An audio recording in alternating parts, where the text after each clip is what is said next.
మీ ఎలాంటి వ్యాపార ప్రకటనలకైనా వెంటనే మా ఛానల్ సంప్రదించండి. అందరికీ నమస్కారం. నేను శిరీష. ప్రస్తుతం మనతో పాటు ఉన్నారు ప్రముఖ ఆధ్యాత్మికవేత్త, జ్యోతిష్య పండితులు చెబిఎం కిరణ్ శర్మ గారు. గురుగారితో మాట్లాడదాం.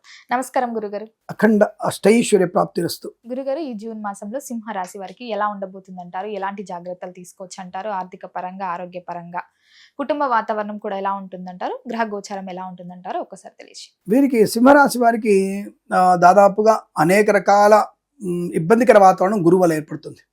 అదేంటండి అంటే 12 అందరూ ఒకటే, అందరూ డైలాగ్ ఒకటే. మరి వాళ్ళు ఏం పాండిత్యాన్ని పొందుకున్నారు, ఎలా పొందుకున్నారు నాకు అర్థం కాలేదు. కానీ గోచారంలో గురుడు కర్కాటకంలోకి ఉచ్చస్థితిలోకి వస్తాడైతే ఉచ్చస్థితిలోకి వస్తే ఇప్పుడు రాజుగారు ఉన్నారు, ఇప్పుడు రేవంత్ రెడ్డి గారు ఉన్నారు, సపోజ్ ముఖ్యమంత్రి చంద్రబాబు నాయుడు గారు ఉన్నారు. మరి అన్ని వాళ్ళ ప్రతిపక్ష పార్టీలందరికీ కూడా పిలిచి సన్మానం చేస్తున్నారా? గౌరవంగా అంత గొప్పగా మాట్లాడుతున్నారా? ఇప్పుడు బీజేపీ పార్టీ గురించి రేవంత్ రెడ్డి గారు ఏం మాట్లాడతారు, జగన్ పార్టీ గురించి చంద్రబాబు నాయుడు గారు ఏం మాట్లాడతారు? గొప్పగా మాట్లాడతారా? మరి ఆయన మంచి సీఎం సీట్లను కూర్చున్నాడు కదా, నెగిటివ్ ఉంటాడు కదా. సో 117 సీట్లలో ఆయన గెలిచిన వాళ్ళు 70 మంది, ఆయన 70 ఎమ్మెల్యే సీట్లు గెలిచారు. అంటే మిగతా 46 మంది రేవంత్ రెడ్డి గారిని వద్దనుకున్నట్టేగా. చంద్రబాబు నాయుడికి 150 మంది గెలిపించారు, మిగిలిన 11 మందో 20 మందో వద్దనుకున్నట్టేగా. అంతే కదా. అంటే అందరూ సమిష్టిగా మిమ్మల్ని ఓకే అనలే కదా. ప్రధానమంత్రి కూడా అంతే. 400 మంది 594 మందిలో 300 మందిని ఒప్పుకోరు, 294 అయితే వద్దనుకున్నారు మిమ్మల్ని. అది క్లారిటీ కదా. అంటే ఏ వ్యక్తి కూడా, ఏ గ్రహం కూడా పరిపూర్ణమైనటువంటి ఫలితాన్ని ఏ రాశి వారికి ఇవ్వదు. ఇది నేను చెప్పేది. ఉచ్చస్థితిలో గురుడు వచ్చేసాడు, సింహరాశికి మంచిది, సింహరాశికి మిత్రుడు. ఎందుకు మిత్రుడు అవుతాడు? మిత్రుడు మాత్రాన ఇప్పుడు చంద్రబాబు నాయుడుకు రేవంత్ రెడ్డికి మిత్రత్వం ఉంది. ఎందుకు ఇద్దరు నీటి గురించి గొడవ పెట్టుకుంటున్నారు? మరి ఇద్దరు కావేరీ జలాల గురించి, గంగా జలాల గురించి, నీళ్ళకు కృష్ణా గుండెలకు ఎందుకు గొడవ పెట్టుకుంటున్నారు? ఇద్దరు సైలెంట్గా పర్లేదన్నా, నువ్వు నేర్చుకో, నేను వేసుకుంటా అనుకోవచ్చు ఇద్దరు. కాబట్టి అంటే ప్రాక్టికల్గా ఉండడానికి మీకు ఇది రిజిస్టర్డ్ అవ్వడానికి చెప్తున్నాను మీ విషయాన్ని, తప్ప వాళ్ళ గురించి మాట్లాడే అవసరం మనకు లేదు. అంటే ఏదో నేను ఎవరినో తీసుకొస్తున్న లైన్లో కానీ కాదు, వాళ్ళ గురించి చెప్తే మీకు క్లారిటీగా అర్థమవుతుంది. కాబట్టి గురుడు అనేవాడు ఉచ్చస్థితిలో ఉన్న నెగిటివ్ ఉన్న పాజిటివ్ ఉన్న అంత మనకి ప్లస్ పాయింట్ అయ్యే అవకాశం ఏమి ఉండదు. కాబట్టి సింహరాశి వారికి నెగిటివ్ ఫలితాలే కనిపిస్తుంది. అలా అని చెప్పేసి పూర్తిగా ఉందా? మరి బుధ గ్రహాలు చాలా బలంగా ఉన్నాడు కదా, బుధుడు అత్యంత అనుకూలం కాబట్టి వీరికి మొదటి వారంలోనే ధనయోగం ఉంది. గురుడు రావడమే మంచి శుభాన్ని ఇస్తున్నాడు ఒక రకంగా. మరి ఇందాక ఉచ్చస్థితిలో మంచివాడు కాదన్నారు కదా, వెంటనే ప్రశ్న వస్తుంది కింద.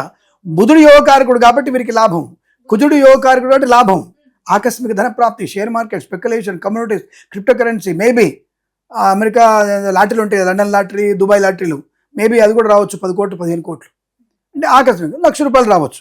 అంటే ఆకస్మిక ధన ప్రాప్తి కూడా ఉంటుంది, వివాహ యోగం ఉంటుంది, సంతాన యోగం కూడా ఉంటుంది, ఉద్యోగ లాభం ఉంటుంది. 2-3 ఇంటర్వ్యూలలో 3 ఉద్యోగం వస్తుంది. ఏది సెలెక్ట్ చేసుకోవాలని ఆలోచన చేసుకోవాలి.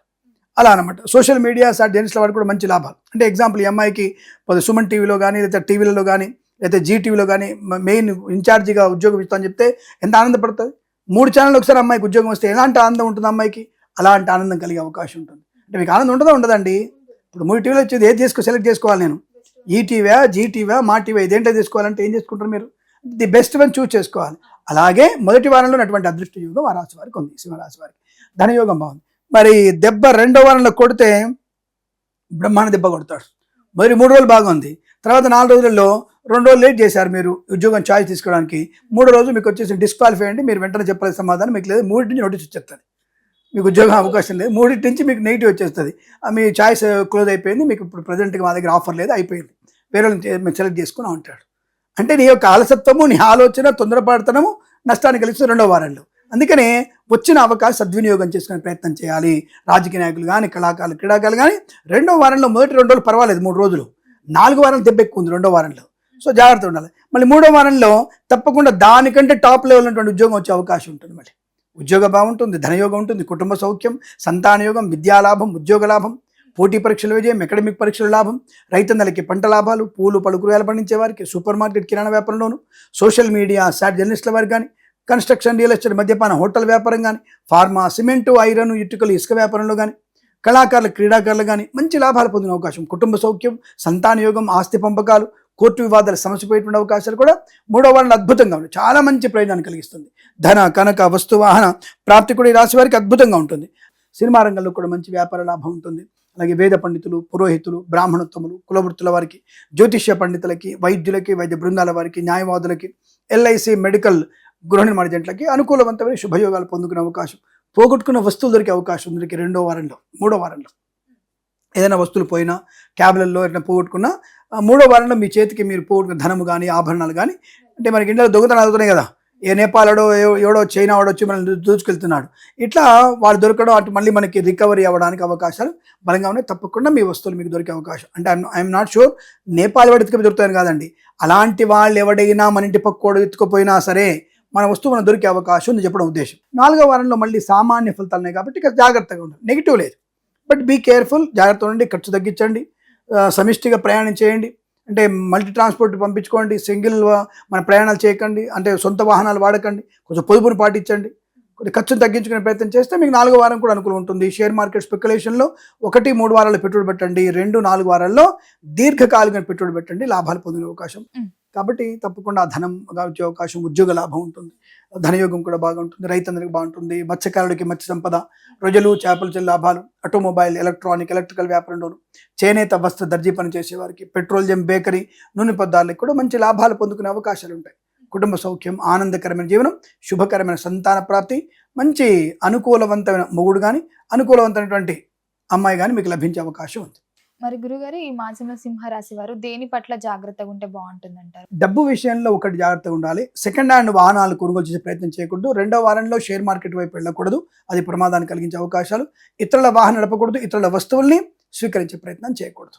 పూచికత్తుగా సంతకాలు చేయకండి, సెక్యూరిటీ సిగ్నేచర్స్ చేయకూడదు 2వ వారంలో. మరి గురుగారు ఈ మాసంలో వీరికి ఏ దైవ నామస్మరణ బాగుంటుందండి? సింహరాశి వారికి తప్పకుండా విష్ణుమూర్తి ఆరాధన శ్రేష్టమైనది. అలా ఎవరికైనా సరే, అంటే కొంతమందికి ఆశ్చర్యం కలిగించవచ్చు, మేకపాలు దానం చేస్తే మంచిది. అంటే మేకపాలు దానం చేయడం వల్ల ప్రయోజనం బాగా ఉంటుంది.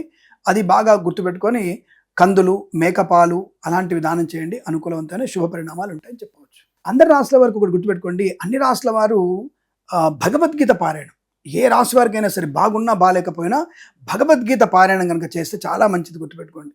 అసలు ఏ అధ్యాయం చదువుతున్నా సరే ద నథింగ్ బట్ జీవితానికి ఒక టార్చ్ లైట్ లాంటిది భగవద్గీత. దాని ఎందుకు అందరూ అశ్రద్ధ చేస్తున్నారు. సో పరిహారాలు అడుగుతున్నారు. మీరు నవగ్రహాల దగ్గరికి వెళ్ళి పూజ చేసుకునే శక్తి ఉన్నా లేకపోయినా, ఒకవేళ వెళ్ళలేకపోయినా ఈ భగవద్గీత చదివితే మీకు చాలా మంచి టాలెంటెడ్ అమ్మా. ఇప్పుడు సపోజ్ మీరు యాంకర్, మీరు ఎలా ప్రవర్తించాలి, ఎలాంటి ప్రశ్నలు అడగాలి భగవద్గీత తెలుస్తుంది మీకు. ఒక కెమెరామెన్, నేను ఏ యాంగిల్లో కెమెరా పెడితే అందం కనబడుతుంది, నేను ఎలా ఉండాలి, ఎలాంటి లైటింగ్ కావాలి, కెమెరామెన్కి పనికొచ్చే విషయాలు భగవద్గీతలో ఉన్నాయి. నేను సమాధానం చెప్తున్న వ్యక్తిగా, ఒక ఈ సీట్లో కూర్చున్న వ్యక్తిగా నేను ఎలాంటి ఫలితాలు చెప్పాలి, ఎక్కడ ఎలా మాట్లాడాలి చెప్పగలిగే టాలెంట్ని భగవద్గీతలో కనబడుతుంది. ఇప్పుడు ఈ సోఫాలు ఇక్కడ ఉన్నాయి, ఈ సోఫాలు ఈ యొక్క ఇంటికి ఎంత అందాన్ని కలిగిస్తున్నాయి, ఎటువైపు పెడితే మంచి విషయం కూడా ఇంటీరియర్ డిజైన్ చెప్పగలిగేది భగవద్గీతలో ఉంది. ప్రతి విషయం నువ్వు అడాప్ట్ చేసుకోగలిగితే ప్రతి విషయంలో సమాధానం నీకు భగవద్గీతలో ఉంది. మరి ఎందుకు దాన్ని పక్కన పెడుతున్నా నాకు అర్థం కాలే. అఫ్కోర్స్ ఇప్పుడు ఇదివరకు శవాల దగ్గర పెట్టేది, దాన్ని కేసేశారు కాబట్టి శవాల దగ్గర కానీ శవవాహనంలో కానీ పెట్టడానికి తీసేశారు. కాబట్టి అది శవాన్ని దగ్గర పెట్టే శవగీత కాదు, అది నీ జీవిత గీతను మార్చేది అది. కాబట్టి ఎవరైనా సరే భగవద్గీతను నిజంగా చెప్తున్నా, you just read it, adapt it, మీకు 100% సక్సెస్ బాగా ఉంటుంది. ప్రతి అధ్యాయంలో దాన్ని ఎందుకు అశ్రద్ధ చేస్తానికి ఇప్పటికి అర్థం కాలేదు. యూత్లో అది మీకు పాఠ్యపురాణాన్ని పెడితే అసలు యూత్లో ఇటువంటి మీ జెన్జీకి అందరికి కూడా ఒక మంచి ప్రయోజనం కలుగుతుంది. ఇప్పుడు ఒక మంచి మార్పు వస్తుంది. ఇది ట్రస్ట్ 100% చేయండి మీరు, దానివల్ల చాలా ప్రయోజనం ఉంటుంది. ఎవరైనా సరే భగవద్గీత పారాయణం చేసుకోండి, అద్భుతమైన ఫలితాలు మీ ఇంట్లో ఉంటాయి. చచ్చిపోతున్నాడు లేచి కూర్చుంటాడమ్మా, ఇది గ్యారంటీ.